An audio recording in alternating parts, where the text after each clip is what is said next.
Hello everyone, आप लोगों का स्वागत है मेरे एक और वीडियो में। आज का जो टॉपिक होने वाला है वो होने वाला है एनसीईआरटी साइंस सेट नंबर 41, जिसमें हम सब केमिस्ट्री के 10 प्रश्न देखने वाले हैं। पिछले कुछ वीडियो से हम सब केमिस्ट्री का ही प्रश्न हल कर रहे हैं। चैनल पे नए हैं तो चैनल को जरूर सब्सक्राइब कर लेंगे, और इसका अगर आपको पीडीएफ चाहिए तो टेलीग्राम चैनल का लिंक डिस्क्रिप्शन में मिल जाएगा, जल्दी से ज्वाइन कर लें और फ्री ऑफ कॉस्ट पीडीएफ पा सकते हैं। ठीक है, और टेलीग्राम चैनल पे एग्जाम से रिलेटेड बहुत सारे इंफॉर्मेशन प्रोवाइड किए जाते हैं, तो आप सब जरूर ज्वाइन कर लें। चलिए 401 नंबर क्वेश्चन से शुरुआत करते हैं। सेट 40 तक हम सब 400 क्वेश्चन देख चुके हैं। पदार्थ की पांचवी अवस्था का क्या नाम है? तो इसका आंसर हो जाएगा बोस आइंस्टीन संघनन। अब ये बोस आइंस्टीन संघनन एक्चुअल में क्या है? तो ये निम्नतम तापमान पर पाई जाने वाली पदार्थ की अवस्था है।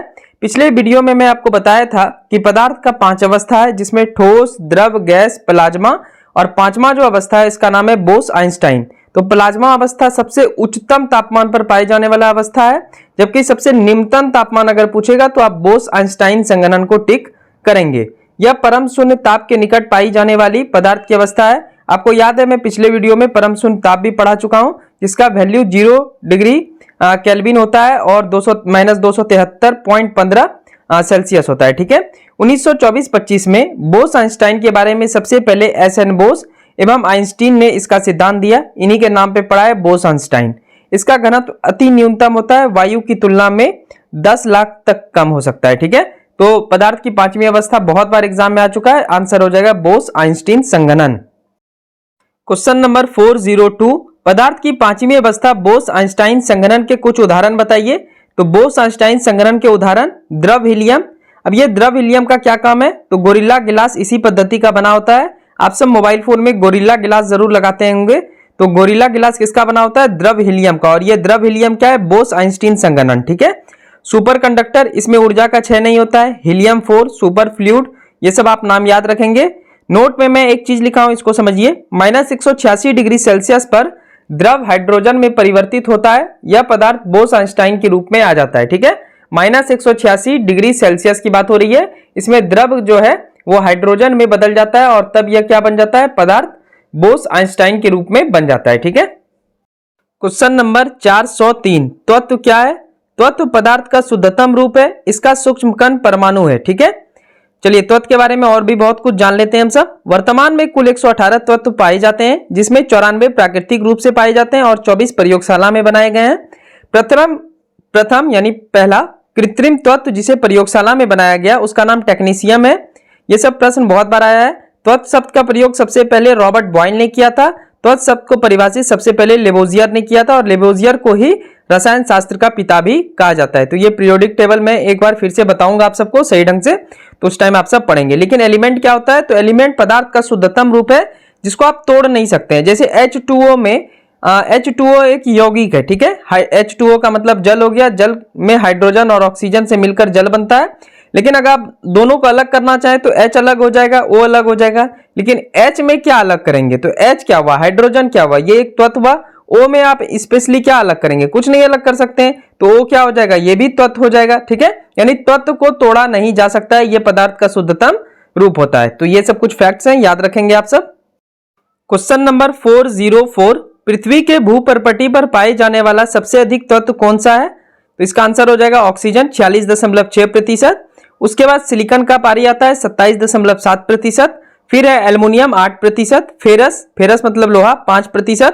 फिर कैल्शियम, सोडियम, पोटेशियम, मैग्नीशियम पाया जाता है। ठीक है, तो अगर आपसे प्रश्न में पूछे कि पृथ्वी के भूपर्पटी पर पाए जाने वाला सबसे अधिक तत्व कौन सा है, तो इसका राइट आंसर हो जाएगा ऑक्सीजन 46.6%। लेकिन अगर आपसे पूछे कि पृथ्वी के भूपर्पटी पर पाए जाने वाला सबसे अधिक उपधातु कौन सा है, तो इसका आंसर हो जाएगा सिलिकॉन, जो कि 27.7% है। तो इस बात का आप सब ध्यान देंगे। चलिए क्वेश्चन नंबर 405, मानव के शरीर में किस तत्व की अधिकता है? तो इसका भी आंसर ऑक्सीजन हो जाएगा। लेकिन ऑक्सीजन यहाँ कितना है? 65%। यानी मानव शरीर में किस तत्व की अधिकता है? तो सबसे ज्यादा हो जाएगा ऑक्सीजन 65%। ऑक्सीजन के बाद निम्न तत्व मानव शरीर में पाए जाते हैं। कार्बन 18%, हाइड्रोजन 9.5%, नाइट्रोजन 3%, कैल्शियम 2%, उसके बाद फास्फोरस और पोटेशियम का नंबर आता है। नोट में देखिए क्या मैं लिखा हूं। मनुष्य के शरीर में सर्वाधिक मात्रा में धातु की बात करें तो कैल्शियम हो जाएगा। यह मुख्यतः हड्डी में पाया जाता है। सबसे ज्यादा तत्व की बात करेंगे तो ऑक्सीजन 65%, और अगर धातु की बात करें तो वो कैल्शियम हो जाएगा। दूसरी बात, मनुष्य का शरीर लगभग 70% जल का ही होता है, तो ये भी आप याद रखेंगे इंफॉर्मेशन। क्वेश्चन नंबर 406, समुद्री जल में किस तत्व की अधिकता है? तो इसका आंसर हो जाएगा क्लोरीन 55%, क्लोरीन के बाद सोडियम 31%, मैग्नीशियम सल्फेट 7.7%, कैल्शियम 1.2%। यहाँ क्लोरीन और सोडियम मिलकर NaCl बनाता है, जिसको सोडियम क्लोराइड बोलते हैं, जिसको नमक भी आप बोलते हैं, ठीक है, जो समुद्री जल के नमकीन होने का कारण है। समुद्री जल में लवणता 35% प्रति हजार में पाया जाता है, ठीक है, तो ये भी इंफॉर्मेशन याद रखेंगे।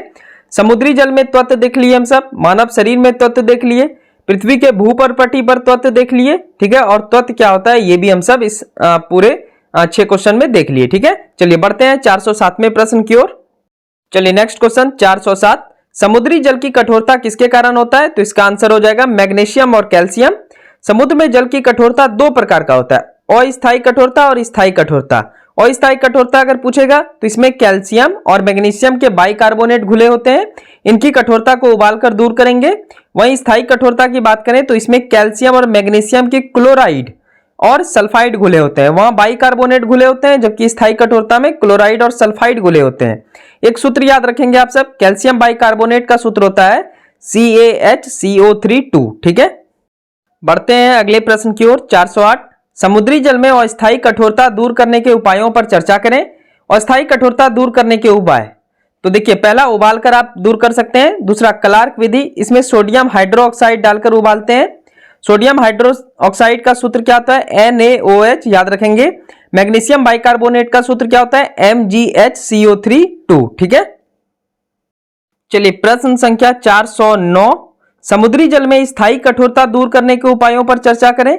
तो स्थायी कठोरता दूर करने के 2 उपाय हैं। पहला विधि सोडियम कार्बोनेट डालकर उबाल लेंगे, दूसरा विधि जियोलाइट विधि है, इसमें सोडियम कैल्शियम सिलिकेट होता है, इसे डालकर उबालने से कठोरता दूर होती है, इसे परम्यूटेट विधि भी कहते हैं, ठीक है, आपको यह विधि भूलना नहीं है। चलिए आखिरी प्रश्न देखते हैं आज के NCERT सीरीज के। क्वेश्चन नंबर 410, कैसे पता करेंगे कि कोई जल मृदु और कठोर है? तो इसका आंसर हो जाएगा साबुन को घसने पर झाग दे तो वो मृदु जल होगा, और झाग नहीं दे तो कठोर जल होगा, ठीक है। Next video NCERT science set 42 आएगा, और कल ही आएगा, डेली हम सब एक वीडियो करते हैं, और सेट 55 तक आपका केमिस्ट्री रहेगा, और सेट 56 से आपका बायोलॉजी शुरू होगा। तो इसलिए तैयारी कर लीजिए, कमर कस लीजिए। अगले 60 से 65 दिन में मैं आपको फिजिक्स, केमिस्ट्री, बायोलॉजी पूरा प्रत्येक चैप्टर का बहुत सारा प्रश्न करवाऊंगा, और ये बहुत ही यूजफुल है। आप अगर नहीं देखे हैं सेट 1 से तो प्लीज आप जाकर एक बार देखें NCERT सीरीज। और जब आप NCERT 10-10 क्वेश्चन डेली करेंगे, आपसे मैं ज्यादा समय नहीं लेता हूं, 8 से 10 मिनट का एक वीडियो होता है, ऐसे भी 8 से 10 मिनट आप इधर उधर वेस्ट कर देते हैं, तो थोड़ा सीख लीजिए। NCERT वेस्ट क्वेश्चन आपको मिल रहा है, जिसमें कॉन्सेप्ट भी है, फैक्ट भी है, लॉजिक भी है, और जो प्रश्न आपके एग्जाम में आएगा उसके ऊपर आधारित ये सारे प्रश्न बनते हैं। इसलिए आपको ये वाला एपिसोड जरूर देखना चाहिए। 10 मिनट आप इधर उधर व्यर्थ में बचा करके थोड़ा 10 मिनट NCERT पे फोकस कर लीजिए। बिहार SSC, 70 BPSC, बिहार दरोगा, सिपाही भर्ती, सिविल कोर्ट, आप कोई भी एग्जाम देते हैं UPSC छोड़ करके, ठीक है, UPSC छोड़ करके अगर आप कोई भी एग्जाम देते हैं तो वहां पे ये NCERT ज्यादा काम देगा, क्योंकि यहाँ पे फैक्चुअल क्वेश्चन के साथ साथ कॉन्सेप्ट भी बताया जाता है, ठीक है। UPSC की बात अलग है, मैं कभी एक्सपीरियंस नहीं किया हूं, इसलिए मैं उसके ऊपर बात नहीं करना चाहता हूं, ठीक है।